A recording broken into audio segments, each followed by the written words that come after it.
mula sa himpilan ng PUP College of Communication.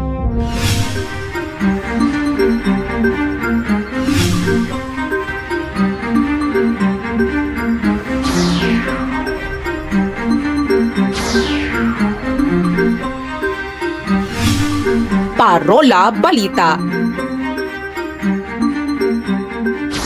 Magandang hapon, Pilipinas! Magandang hapon, Metro Manila! Ako si Piolo Codan. At ako si Micaela Panopio. Nagbabantay at nag-uulat bilang mga tanglaw ng bayan. At nagsisilbing gabay sa katotohanan para sa Parola Balita.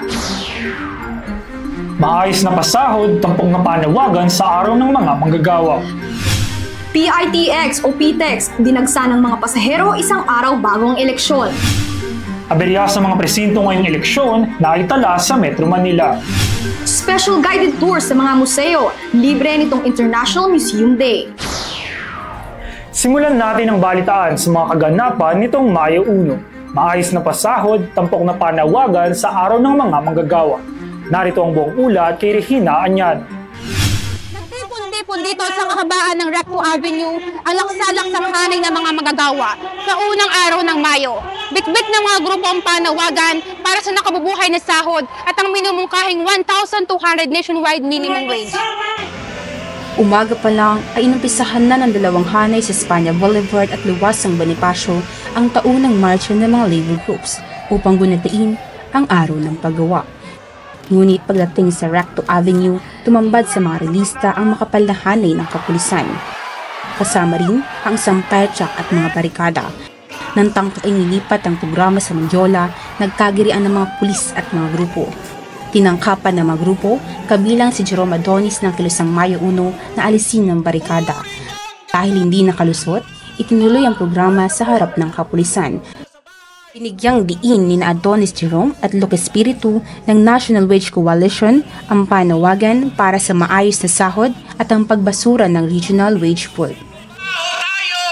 Nagpapagod tayo araw-araw, nagtitiis sa mahabang traffic mula sa bahay, pauwi sa bahay natin pagkatapos ng trabaho. Pero bakit ang ating sahod ay nananatili na nakapako sa napakababang halaga? Batas na upang magkaroon na ng pagdagdag ng sahod at kahit papano may angat ng konti ang sahod ng manggagawang Pilipino mula sa starvation wages patungo sa isang sahod. Si Reggie Pamugas, isang healthcare worker, panawagan ang libreng gamot at maayos na healthcare system. Pilipino, lalo na sa mga probinsya o mga komunidad na malalayo kasi sila yung mas nangangailangan. So, yung una yung budget, taasan yung budget. Pangalawa, ayusin yung mga pampublikong hospital, dagdagan kasi kulang talaga. Tapos mag-hire din na mas marami pang mga human resources, halimbawa nurses, doctor, midwife, mga pharmacists, nutritionists at iba pa na makakatulong sa buong healthcare system. Sa dulo ng programa, itinanghal ng Musikang Bayan ang awit ng proletaryo kasabay ng pagsira sa isang effigy na likha ng Tambisan ng Sining. Sa effigy, kita ang imahe ni na Pangulong Ferdinand Marcos Jr., Vice Presidente Sara Duterte, Pangulong Donald Trump ng Estados Unidos at Pangulong Xi Jinping ng China. Sabi ng mga grupo, itinuturing ang apat na lider na responsable sa sistemang mapang-api at imperialismo na nagpapahirap sa mga manggagawa. Na manggagawa, patuloy ang pag-asa at pakikipaglaban ng mga manggagawang Pilipino para sa mataas na sweldo, angkop na benepisyo at iba pang karapatang hindi natatamasa sa kasalukuyan. Tanglaw ng bayan, gabay sa katotohanan. Regina Anyano, nag-uulat. PITX o PTEX, dinagsa ng mga pasahero isang araw bagong eleksyon. Ang sitwasyon sa PTEX, binantayan ni Julia Tabada. Isang araw bago ang eleksyon, dagsa pa rin ang mga pasaherong pauwi sa kani-kanilang probinsya dito sa Parañaque Integrated Terminal Exchange o PITX. Pahirapan kapag eleksyon. Iyan ang hinaing ni Alan de la Serna at ng kanyang asawang pauwi ng Masbate kasama ang kanilang sanggol na anak. Mula 2:00 ng hapon kahapon, nakapila na ang mag-anak sa ticketing booth. Matapos ang 11 oras, 1:00 na ng madaling araw nang makabili sila ng tickets pabiyaheng Piodoran, Albay. At mula Piodoran ay aarkila sila ng bangka patungong Masbate. Ganon kahirap umuwi pala pag ganitong eleksyon. Makakaabot naman po kayo sa eleksyon bukas, no? Makakaabot naman po. Okay, buti naman. Kaya lang, magastos rin po. Makakaabot pero magastos. Para makaabot sa botohan, napilitan silang maglatag ng karton sa sahig ng terminal para may mapwestuhan habang naghihintay sa biyahe. Sa tanong kung komportable ba sila, ang iyak ng kanilang anak ang nagsilbing sagot. Nagwawala rin po, siyempre. Hindi siya komportable kasi hindi niya nakasanayan na higaan. Nakasapin lang siya ng karton. Katulad ng pamilya de la Serna, maraming mga pasahero ang uuwi sa kanilang probinsya para makaboto. Ayon sa pamunuan ng PITX, aabot na ng 59,000 ang foot traffic o ang dumagsang pasahero as of 11 a.m. ngayong araw. Karamihan sa mga biyahe ay fully booked na kabilang ang pabikol, samantala patuloy pa ring pinipilahan ang mga biyahe pa Visayas. Nagpaalala ang pamunuan na huwag nang magdala ng mga malalaking bagahe para iwas aberya. 11:00 na ng umaga at patuloy pa rin ang pagdating ng mga pasahero, umaasang aabot sila para sa botohan bukas. Iyan ang sitwasyon dito sa PITX, Tanglaw ng Bayan gabay sa katotohanan, Gilia Tabada, nag-uulat. Aberya sa mga presinto ngayong eleksyon na itala sa Metro Manila. Ang iba pang detalye, binantayan ni Mary Grace Cortez. 12:00 ng tanghali, patuloy pa rin sa pagdating ang mga botante dito sa Gente de Leon Elementary School, isa sa pinakamalaking voting precinct dito sa Valenzuela. Para sa mga senior citizen, person with special needs at iba pang priority voters, binuksan ang presinto 5:00 ng umaga upang bigyan sila ng prioridad. Ganap na 7:00, nagsimula naman ang pila para sa mga regular voters. Subalit hindi pa rin naiwasan ng ilang aberya, lalo na sa mga automated counting machine o ACM na nagdulot ng pagkaantala ng botohan. Nagkaroon na parang nagbe-blink yung mismong ACM and around 5 a.m. na noon, marami nang nakapilang mga senior citizens. And knowing senior citizens, nag-show sila ng parang nagagalit na yung iba, nagkakagulo na kasi parang naiinit na sila actually kasi around 5:30 na yun eh. ACM errors din ang ikinaharap ng ilang presinto sa Makati at Mandaluyong. Tulad sa F. Benitez Elementary School 3 sa Barangay Singkamas, Makati, 2 kaso ng ACM errors ang naitala na naagapan makalipas ang ilang minuto. Lubosan na antala ang pag-pick up ng mga ACM at balota sa Mandaluyong dahil sa pagsabay ng malakas na buhos ng ulan sa technical errors. Maliban sa ACM errors, isa rin sa naging dahilan ng mabagal na takbo ng pila ang mahabang proseso ng pagboto. Medyo mabagal siya. Kasi ang machine kasi, ang process niya 3. Nag-print, nagsisave, and then nagkini-scan niya. So, hindi basta-basta. Sa kabila ng kinaharap na aberya, naging mabilis ang proseso para sa iba, gaya ng senior citizens na sila Nanay Luz Beminda at ang kanyang asawa. Sinadya nilang hindi sumabay sa oras na dagsa ang mga botante. Mahigit 16,000 ang inaasahang botante na makikibahagi dito sa Gente de Leon Elementary School. Ayon sa pamunuan, magsisimula ang pagbibilang ng boto sa ganap na 7:00 ng gabi. Tanglaw ng Bayan gabay sa katotohanan, Mary Grace Cortez, nag-uulat. Special tour sa mga museo, libre nitong International Museum Day. Heto ang iba pang detalye kay Kat Lazara. Handog ng National Museum of the Philippines ang libreng special guided tours para sa pagdiriwang ng International Museum Day ngayong May 18. Nagsimulang mag-perform ang Philippine Youth Symphonic Band ng 9:00 ng umaga sa loob ng National Museum of Natural History. Pinangunahan ito ni Arnaldo Custodio at Techi Ramirez. Pagsapit naman ng 10:00 ng umaga, nagsimula ang libreng tour na inumpisahan sa National Museum of Fine Arts, tumuwid sa National Museum of Anthropology hanggang sa National Museum of Natural History. 2 set ng guided tour ang inoffer ng pambansang museo na dinaluhan ng maraming tao. At sa dito po sa highlight natin, makikita natin dito yung mga ginamit na tools, no? Ni Fernando Omarsolo dito sa kanyang studio. Dito sa National Museum of Natural History, nagtapos ang libreng special guided tours ng National Museum of the Philippines.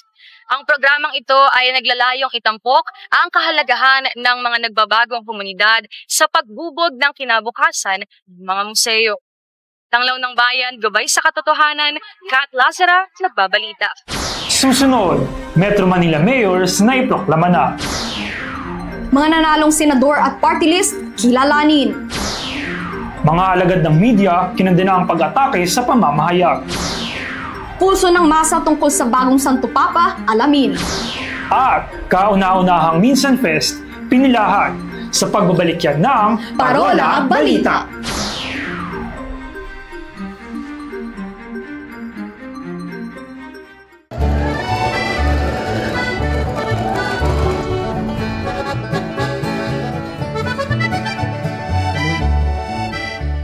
Gusto kong pumunta sa isang lugar na maalalahanin sa mga mahal kong gawin at mapagkawang gawa sa tulad kong hinahanap pa ang kanilang espasyo. Siyan tayo! Ganito pala rito sa maalalahanin, corner mapagkawang gawa. May lugar ang mga bulaklak, may kapeng pampagising, at mga taong malikhain. Dito ko nakilala si Helga. Hi! Tuloy kayo. Ito ang Helga Crafts. Ito ay tindahan ng mga handmade products, no, ng mga local makers, mga maliliit at pailan-ilan na pausbong ng mga makers. No? Ako si Ayla. Ako ay lumilikha ng mga jewelries gamit ng mga lokal na mga materyales. Ito yung pangunahin kong mga tinda. Ayan. So, itong Helga, liban sa craft store siya, sa hapon, sa araw, ito rin yung working station ko. Dito ako lumilikha ng sining ko, ng mga produkto ko. Ito yung mga pribilehiyo, no, na hindi lahat natatamasa ng mga maliliit na makers tulad ko. Sa perspective ko bilang bahagi ng Concerned Artist of the Philippines, naniniwala talaga ako na yung sining, napakalaki nung puwersa niya, nung force niya para may mabago sa ganitong klase ng kalakaran. So, nagsumikap talaga ako ng 3 taon, no? Mag-aapat na taon para makapag-establish ng space na yun. At bilang pagkilala sa karanasan ko, na maaaring karanasan din ng maraming mga artist, minabuti kong i-share yung space. So, kung mapapansin nyo, yung ilang mga sining dito, may kaparehas ko ng objective pagdating sa paglikha. Pero, hindi nawawala yung creativity, no? Kumbaga, hindi natin, gagamitin natin yung ano yung kaya natin gawin para makapag-ambag sa ganong mga cause, no? Noon, kung saan ako tumutuloy, saan ako natutulog, doon din ako lumilikha. Sa ganung setup ko for almost 3 years, hindi nagiging mayabong yung nalilikha ko. Kasi yung frustration sa paglikha, pasulpot siyang nararanasan ng mga artist. Kaya pag nakaramdam ka ng kaunting frustration, ang tendency nun, matutulog ka na lang. Lahat ng produktong ginagawa ko, ako lang yung gumagawa nun. Hindi ko rin kakayanin yung production. No? Dahil naka-maintain na yung goal ni Helga na lahat ng produkto ay yaring kamay. So, pagdating naman sa mga stores, mga brands na nandito, hindi requirement na isa ka ng sikat or established na makers para makapunta ka makapasok ka dito sa Helga Crafts. Ang isang tingin ko, pinaka pamantayan ko, ay yung kagustuhan mo na lumikha ng sining sa kabila nung struggle na pagdadaanan mo. Kasi sa Pilipinas, hindi mapagkalinga yung lipunang meron tayo. Para makapagsining ka, kailangan mo ng pera. Yun yung totoo. Yun yung pamantayan ko, yung may willingness at saka buo yung kagustuhan na mag-abante ng kanyang mga likhang kamay. Siyempre, ang nagtutulak doon, yung tiwala mo sa sarili mo. Gusto ko sanang makilala yung mga artist na tulad ko. Naliban sa lumilikha ng sining, nakikita din yung ambag ko ng sining ko para magpalaya ng lipunang meron tayo.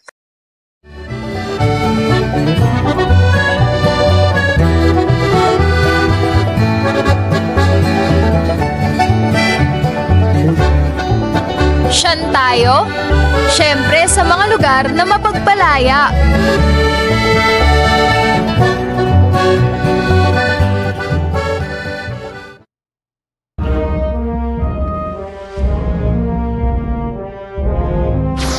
Metro Manila Mayors naiproklama na. 10 ang re-elected, 4 ang unopposed. Narito si Charlize Fortunado para sa buong detalye.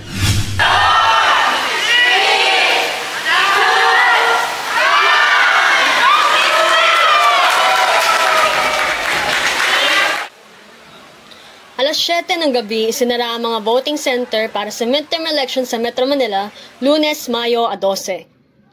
Matapos ang ilang sandali, nagsimula ang transmission ng mga balota tungo sa mga canvassing site.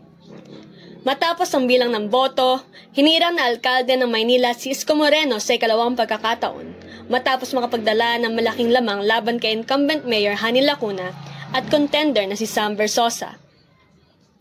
Sa Pasig City, muli nagwagi si incumbent Mayor Vico Soto via landslide laban sa kanyang katunggali na si Sara Diskaya. Wagi rin ang slate ni Soto na giting ng Pasig. Let's make sure that we end this term strong. Gawin natin ang lahat ng kailangan natin gawin. Business as usual po tayo. Pero kung kaya lang naman po, lalo pa nating sanang galingan. Sa Makati, naiproklama bilang alkalde si outgoing Senator Nancy Binay matapos magwagi sa 19 ng 23 barangay laban sa bayaw na si Luis Campos. Si Binay ang papalit sa kanyang kapatid na si Abby. Isa si Binay sa 4 na kandidato na pumalit sa kanilang kapamilya sa pagkaalkalde, tulad ni Namaan Teodoro ng Marikina na humalili sa kanyang asawa na si Marcy Teodoro, Edwin Olivares ng Parañaque na pumalit sa kanyang kapatid na si Eric Olivares, at April Aguilar Neri ng Las Piñas na pumalit sa kanyang ina na si Imelda Aguilar. 10 sa 16 na alkalde ng Metro Manila ang nare-elect tulad ni Joy Belmonte na Quezon City, Along Malapitan ng Caloocan, Jenny Sandoval ng Malabon, Francis Zamora ng San Juan, Lani Cayetano ng Taguig at Emmy Calixto Rubiano ng Pasay. Samantala, 4 ang unopposed tulad ni Menchi Avalos ng Mandaluyong, John Ray Tiangco ng Navotas, Wes Gatchalian ng Valenzuela at Rufy Biason ng Muntinlupa. At formal na ang ipinakutma ang mga bagong halal na alkalde sa iba't ibang lungsod ng Metro Manila. Higit 7.5 milyong botante ang rehistrado sa nasabit kaniyon. Sa pagtatapos ng halalan, hamon sa mga bagong liderat, ang tugunan ang mga suliranin ng bansa, tulad ng patuloy na pagtaas ng bilihin, educational crisis, at katiwalaan. Tanglaw ng Bayan, Charlize Fortunado, nag-uulat. Para sa kaugnay na balita, mga nanalong senador at party list, kilalanin. Nanguna sa Magic 12 si Bongo mula sa PDP laban na may higit 26 na milyong boto. Pumangalawa naman si Bam Aquino na may 20 milyong boto. Hindi ito inaasahan sapagkat hindi pasok ang kanyang pangalan mula sa mga pre-election survey. Sumunod sa ikatlo at ika-4 na pwesto si Ronald Bato de la Rosa at Erwin Tulfo. Panglima si Kiko Pangilinan na may 15 milyong boto. Sinamahan ni Rodante Marcoleta ang kanyang mga kaalyansa sa PDP laban na nasa ika-6 na pwesto. Ang pang-7 ay ang dating PNP Chief Ping Lacson. Nakapasok rin ang iba pang kandidato mula sa presidential slate na alyansa para sa Bagong Pilipinas, gaya ni Tito Soto na pang-8 at Pia Cayetano na pang-9. Pang-10 naman si Camille Villar na bagamat bahagi rin ng alyansa slate, inendorso pa rin ni Vice President Sara Duterte. Pasok rin si Lito Lapid bilang pang-11 senador na may higit kumulang 13 milyong boto. At nasungkit ni Amy Marcos ang huling pwesto sa kabila ng pagkalas nito sa presidential slate ilang buwan bago ang eleksyon. 9 sa Magic 12 ay re-elected habang 6 naman ang bahagi ng mga political dynasty. Samantala, nanguna ang akbayan sa party list group race na may higit kumulang 2 milyong boto. Nakasungkit ito ng 3 seats. Magiging bahagi ng 20th Congress ang 52 party list na naiproklama ngayong halalan. Mga alagad ng media, kinundina ang patuloy na pag-atake sa pamamahayag. Narito ang special report ni Mary Rose Maligmat. Isang araw bago ang World Press Freedom Day, nagsama-sama ang mga alagad ng media sa UP College of Mass Communication noong Mayo 2. Dito inilunsad ng National Union of Journalists of the Philippines ang Media Legal Defense Network at Movement for Media Safety Philippines na layong paigtingin ang kaligtasan at seguridad ng mga mamamahayag. Tinalakay dito ang tala ng NUJP na 177 kaso ng pag-atake sa media sa ilalim ng Administrasyong Marcos Jr. 6 dito ay mga pagpaslang sa mga mamamahayag, habang 58 ang surveillance at verbal harassment. Mayroon ding 29 na red tagging cases at 13 online attacks. Isa sa 6 na pinaslang ang veteranong mamamahayag na si Juan Dayang na binaril ng hindi pa nakikilalang salarin sa kanyang tahanan sa Kalibo, Aklan. Mariing kinundina ng NUJP ang kultura ng impunity at nagsagawan ng protesta patungong UP-DAPI. Ginugunita natin na we are still here, living, continuing this sacrificial profession. Dapat lamang na ginugunita natin yung buhay ng mga iba't ibang mga journalists, and at the same time naniningil tayo na kung bakit nga ba endless ang pamamaslang, ruthless ang red tagging and harassment against our fellow media. Hanggat may pangangailangan, hanggat may kilusang masa, hanggat lumalaban ang sambayan ng Pilipino, patuloy na mananatili ang alternatibo, ang tunay palaban, makabayan at makabansang pamamahayag dito sa ating bansa. Pagkatapos, sinindihan ng mga mamamahayag ang mga kandila na hugis-sisiw. Hango ito sa kultura ng mga Pilipino sa mga burol kung saan nilalagyan ng sisiw ang ibabaw ng kabaong sa paniniwalang sa bawat tuka nito ay mababagabag ang konsensya ng pumaslang. Sinasagisag nito ang patuloy na pagkalampag sa hustisya para kay Juan Dayang at sa iba pang pinaslang na mamamahayag. Nakaukit dito sa UP-DAPI ang pangalan ng mga namartir na mamamahayag. Ito ang nagsisilbing monumento para sa mga nangahas na ilahad at protektahan ang katotohanan. Hanggat hindi nawawakasan ang kultura ng impunidad, patuloy na ipaglalaban ng mga alagad ng media ang malayang pamamahayag. Tanglaw ng bayan, gabay sa katotohanan. Mary Rose Maligmat, nag-uulat. Habemus Papam! Matapos ang 2 araw na conclave, ipinakalala sa mundo ang bagong Santo Papa ng Simbahang Katolika, si Pope Leo XIV. Ipinanganak bilang Robert Francis Prevost sa Chicago, Illinois, siya ang kauna-unahang Santo Papa mula Estados Unidos, bagaman siya ay isang ganap na Peruvian citizen mula 2015. May bago ng Santo Papa. Pero ano nga ba ang opinyon ng mga Pinoy tungkol dito? Pakinggan ang kanilang tinig, All Mine. Pangaraniwan na rin. Siyempre, pag may umamatay na papa, kaya nagkakasal sa papa, kaya nag-review yung papa. Automatic yun ang bumubuhan. Bumubutuhan ng mga kandidat. Masaya po kasi po, di ba, kahit paano ulit pumalit na bagong papa na. Natutuwa kasi napalitan agad si late Pope Francis. Dahil sa biglaang pagpanaw ng dating Santo Papa na si Pope Francis, maraming tao ang naging interesado kung sino ang dapat pumalit sa kanya. Base sa paniniwalang Katoliko, ang papacy ay nagsimula pa kay Apostol San Pedro. At matapos ang mahigit 2 milenyo, inihalal na ang ika-267 Santo Papa sa kasaysayan. Ang Santo Papa ay isa sa pinakamainfluwensyang personalidad sa buong mundo. Siya ang namumuno sa Simbahang Katolika na binubuo ng halos 1.2 bilyong Katoliko, kabilang na ang mahigit 80 milyon sa Pilipinas. Ilang linggo matapos maihalal, ilang aksyon na ang nagawa ni Pope Leo XIV sa simbahan. Kabilang sa mga ito ang pagtataas sa Diocesan Shrine and Parish of St. Paul of the Cross sa Marikina bilang isang minor basilica. gayon din ang pagtatalaga kay Luis Antonio Cardinal Tagle bilang titular bishop ng Albano sa Italia. Bilang isang Kristiyanong bansa, mahalaga sa nakararaming Pilipino ang magiging kilos ng bagong lider ng simbahang Katolika. Siguro ngayon about in crime. Yes, kasi mas marami po ngayon ang mas nangyayari. Diba? Dito mo sa atin sa Pilipinas ang dami na, may bata, nabigit na. Siguro po magiging yung progressive po ng church. At saka din po yung pagtanggap po sa mga same-sex marriage and then maging open po din sila sa abortion and then also sa divorce po.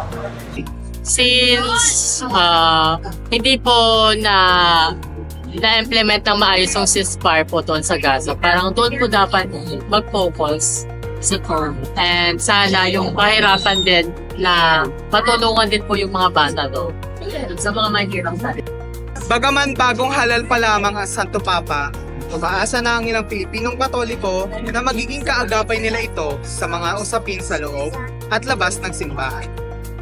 Tanglaw ng Bayan, gabay sa katotohanan. Mula dito sa Quiapo, John May Kabanging nagpabalita. Balikan natin ang hudyat ng OPM Rise nitong May 17. Ano nga ba ang nangyari noong Minsan Fest? Binantayan ito ni Kat Lazara. Dinagsa ng tinatayang 9,000 na manonood ang kauna-unahang Minsan Fest dito sa Quezon Memorial Circle. Sa kabila ng init ng panahon ay matyagang pinilahan ng mga manonood ang music festival ng Minsan Studio sa pagnanais na makita ang kanilang favorite artists. So, Richie Work. Long time listener na ako ng club. Sige, ko na yung opportunity na magpunta dito kasi may student strike. Tumagal ang pila hanggang 7:30 ng gabi at natapos naman bago maghating gabi ang programa kung saan tampok ang 12 OPM artists.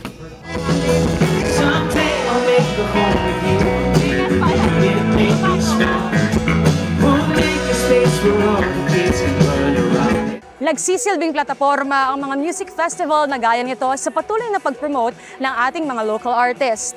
Tampok sa Minsan Fest ang mga OPM artists na gaya ng Mayonnaise, The Issue Worms at Evidence Cell.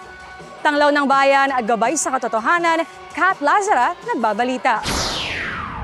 At iyan ang mga balitang binantayan namin mula sa bayan hanggang sa inyong mga tahanan. Hatid namin kaalaman at katotohanan. Ako si Piolo Coda. At ako si Micaela Panopio. Kami ang inyong Tanglaw ng Bayan. Gabay sa katotohanan para sa Parola Balita.